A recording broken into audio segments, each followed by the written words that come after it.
Because there are basically two opinions on this one new feature. This new feature on iOS 18, the biggest new feature, is you can now put icons wherever you want on the home screen. And there's a nice little theme engine, little tint engine, where you can change the color of any/all of your apps to be the same color with a tint. So if you want everything to be yellow or everything to be blue or everything to be puke green, you can do that too. I want to say, I came into the office, you guys were here, and I immediately was like, I thought that was really cool. Because I've always said that That was also my first reaction. I really I love on my Android that my homepage is clear. And I said that's a huge reason I won't switch to iPhone. So I'm seeing this and the changing, which also is just Material You. Like that's them just trying to do Material You. And you guys come in and I was like, I think that's really cool. And all of you looked at me and went, it's not. And I was like, oh, why? Shut up, Andrew. They were like, it sucks. And then like you showed me all these different examples and I'm like, wow, they did a great job at presenting this because I thought it was pretty cool. I have to say with this keynote overall, I felt like there was a very large delta between how excited I was based on the keynote and then seeing it in real life and being like, yeah. I don't know about that. So my first impression of the home screen thing was the same as you, which is, finally, like this is something I've been wanting to do. Yeah. I can move my icons anywhere. Great. Like customizing my home screen is a big reason of why I like Android. Same. And we saw some decent looking examples, but then immediately we started seeing on Twitter people installing the beta. And one of the reasons people would make fun of the iPhone is because everyone's home screens always look the same. They always all look the same. It's your icons all from the top down and from the left to the right. And I think now you're finally able to ruin your home screen just as easily as make it really pretty. And people aren't very good at making it really pretty. So there are a lot of examples of really ugly home screens on the iPhone now, like creatively horrible home screens. I have so many thoughts here. So that exists now too, the ability to ruin your home screen. I don't have to look at their phones. That's fair. Yeah. I trust myself to make things look good. What if you walked into your house and everything you owned was tinted the same color all of a sudden? Yeah, but I would have had to tint everything the same color. Yeah, but you would never be like, this is better.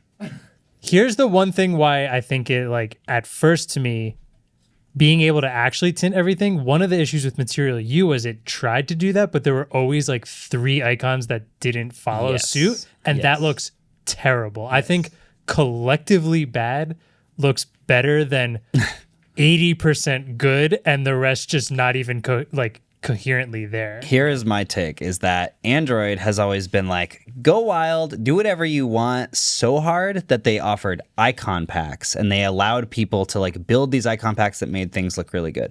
And when they released Material You are right. They would be like 80% of the apps supported Material You, and if you didn't and it sucked, but maybe you could hide them. But at least Google put a lot of effort into Material You. And what Apple has done is they've been like, we're not giving you any control over this, to we are choosing how much control you can have. And the fact that every single app has to be tinted the exact same way on a very basic 2-color palette. Very Apple-like. With very little thought into it. It's basically like, what's the primary color on your home screen? We're just going to tint everything that way and you can control the saturation.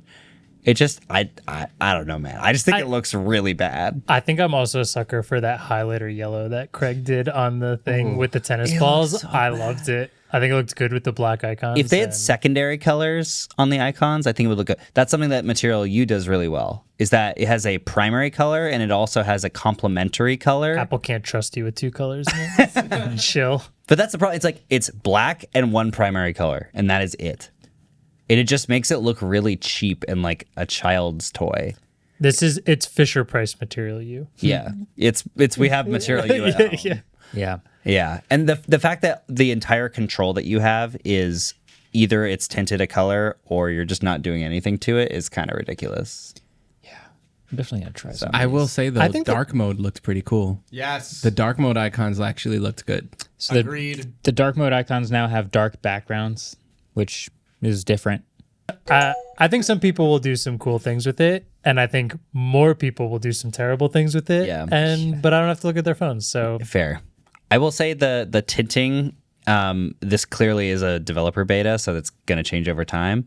But I tried it at the event, and certain colors, if you tinted a certain color, the text of anything on the icon will just disappear. A couple of my icons effectively disappeared because it tinted them the same color as the thing they were right up against, and they just went away, and you couldn't see them.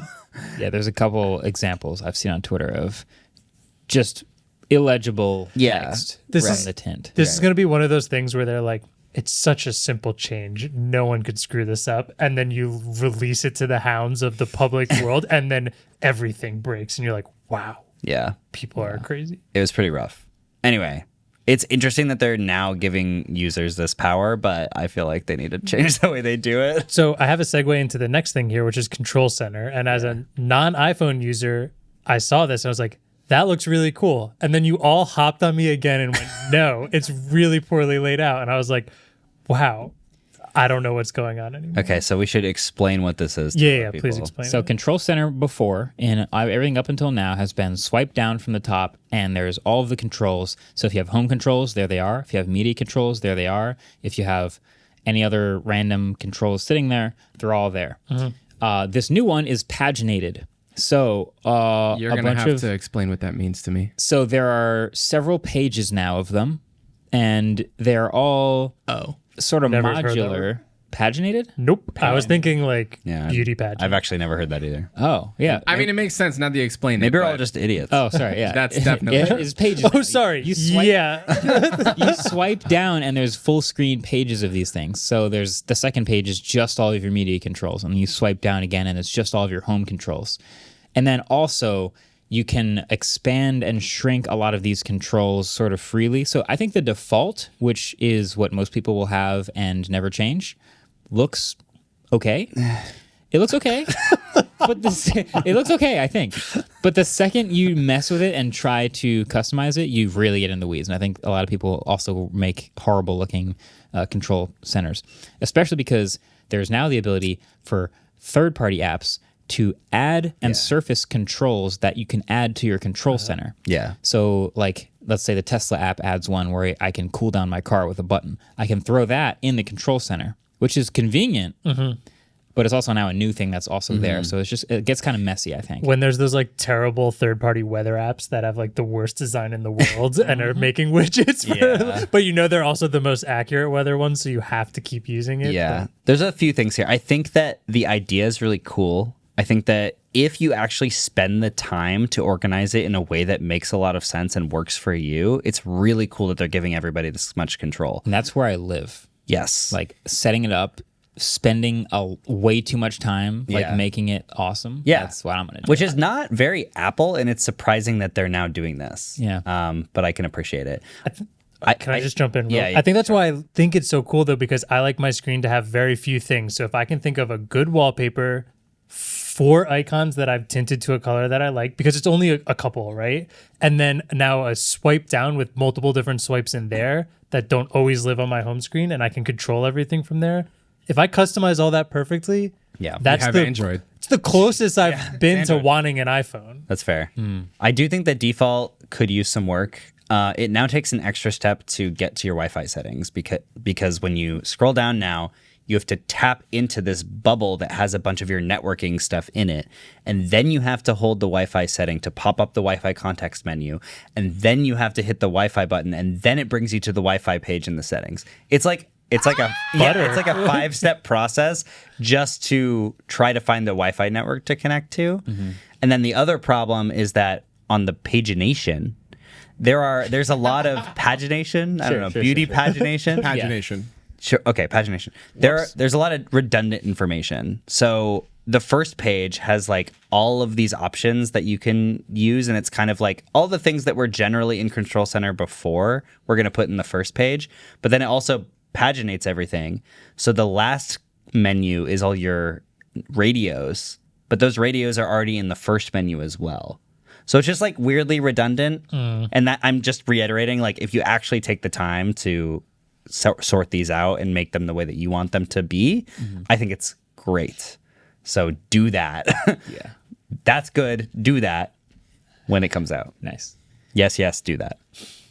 Yeah, I think, generally home screen customization is good. I think if you zoom out in the broad scheme of things, this still isn't really that much customization. You can move your icons wherever, sure. You can tint your icons, sure. But there's still so much more that you can still do on Android. I remember back in the day, I had an invisible icon home screen setup. Yeah. So I had a wallpaper that had text on it, and then I had mapped invisible folders to each text so that I'd hit the text on the wallpaper and it would blow up like a section. It was just crazy setups. Like you could do all sorts of stuff like that. Yeah. And this is just a couple more icon. Well, speaking of invisible folders, they also added hidden folders. Yep. Which just got added on Android, by the way. Oh, really? Yeah. I know there's some locked Android stuff. phones had it already. And I think maybe AOSP just added it. Yeah. Yeah, because I remember there's been phones that have had this. But yes, you can hide apps in a hidden apps folder. I have a question about this because of the way they presented it. Mm-hmm. He did that joke where like Craig was like hiding the hair 3D modeler thing, but he dragged it to a hidden folder. But on the page, you could still just see what app was in there. Yeah. So You like, should have closed the loop of like logging out or whatever. does the folder then hide what is in there, Once you or lock can I your just be phone. like, oh, here's the hidden folder? I can see all the apps that are in there. No, so there's how there's all the way to the right of the home screen, there's I don't all know. of these. Yeah. Yeah. It's There'll their be version of a App Drawer. hidden apps one at the bottom, and then It'll just be like you blank. won't see what's in there, but it'll be blank, and you have to unlock it again with your Face Okay. ID, and Okay. that'll be Cool. your hidden stuff. Bad Yeah. presentation Yes. part on that. Yeah. And besides that folder, you can also now lock individual apps so that they require bioauthentication to be able to open them in general. Like each time. Yeah. Yeah. So that's good, I guess. Yeah, I really, really don't want you to open my Instagram. Yeah. Do you want to know what my least favorite feature is in iOS 18? What? Genmoji. Same. What? Huge Your thing. least favorite Least feature? favorite. I thought you would be on my side with this. Okay. I feel mixed about Discuss. it. I feel mixed about it. Okay. Wait till you see what Android phones see. So I've always had this theory where, when they finally added RCS to iMessage, they caught up a lot of the features that Android phones didn't have. So now you have typing indicators and high resolution media and all this stuff. And so they just went, what if we add a bunch of other stuff that isn't supported again? So we have a continual divide between iMessage and not iMessage. Yeah. And basically impossible to support in the future Yeah. if it's generative. This is a lot. So This is malicious compliance for sure. plenty. I just want to say, when I first saw the Genmoji, and then I know we'll talk about it later, the image playground sticker integration thing, I was like, wow, this is disgusting and gross. But the more I thought about it, the more I realized this is exactly how I text, and this is going to save me. Like this morning, like it was an essential message that I put in Slack. I needed a picture of Nas, the rapper, looking really disappointed. And like I looked all over the internet. I eventually found one. The joke landed. Everyone laughed. But if I could just, and I'm already like always opening Runway on my phone and being like disappointed Nas or whatever it is I need that day. So I think this really streamlines it for me. Streamlines the process. Okay. But we didn't actually describe what happens. So yeah, there are now more than the normal 6 tapbacks. So a tapback just is the official name for like the 6 reactions: the thumbs up, thumbs down, the haha, the heart. The ones you already know are there. Apple's gone, you know what? You can do any emoji as a tapback now. Yeah. So literally any emoji. And if I'm on Android and I get one of those texts, it's going to say the same text of like, Marques reacted with star emoji. I'm like, great. Now It's that if it's a different emoji. So Google Messages hard-coded the 6 tapbacks. The standard ones. That the Apple was doing so that it now just smashes it on. Yeah. But now Apple was like, my turn, Google. Now I'm just going to let you react with any emoji. Go ahead and hard code all of these. Well, and hard code ones that don't exist until someone generates them. Well, so we're not talking about Genmoji, though. We're just talking about These are all just- regular emoji. Yeah, all the Okay. regular emojis. Regular emoji. So that's already a thing. Yes. But now there's also Genmoji. Yes. Genmoji, generating your own emoji, and you can also tap back a Genmoji as a reaction. Right. So there's just no way that can work both ways. It's just only going to work inside iMessage. Yeah. I'm okay with that, though. I just wanted encryption from RCS. That's fair. Like Yeah. if iMessage is going to build features on top of that, that's fine. WhatsApp does it. Telegram does it. Like not a big deal.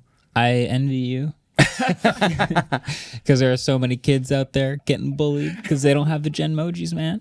They can't send back a Genmoji. It really does feel to me like Apple is maliciously complying. They're like, we're getting sued for this. Fine, we'll add what you want, but we're going to make the experience terrible regardless. We're going to make sure it's still terrible. Did you notice RCS is still green in the presentation? Same color green, too. I actually did analyze that. Yeah. Was there any response in the crowd for the half of a second they mentioned RCS? Yeah, people like cheered for a second. Okay. And then they moved on so fast that they didn't have any time to do anything. Yeah, it was a fleeting mention by Craig. So yeah, the Genmoji is interesting because it was trained on the Apple emoji set. So whatever you develop looks exactly like an Apple emoji. It looks realistic, which is cool. You can also now tap back with stickers, which if you don't know what a sticker is, basically you can like stickers. Cut out any image with the semantic segmentation thing that they have in the Photos app. And just lob it into your chat. And then it can just be in your chat. Horrible, messy chat. I love them. Yeah, Discord has it, and we have some great stickers stuff, on our dude. Discord. But the stickers are like, they're at least attached to the messages, because you can throw stickers just in as messages. You can throw them all over the place. iMessage. We need the way iMessage does it is ridiculous. You can literally paste it anywhere in the field, but now you can also tap back with the sticker. It won't show it in the emoji tap back area. It'll hang it on the bottom. It's so horrible. It's ridiculous.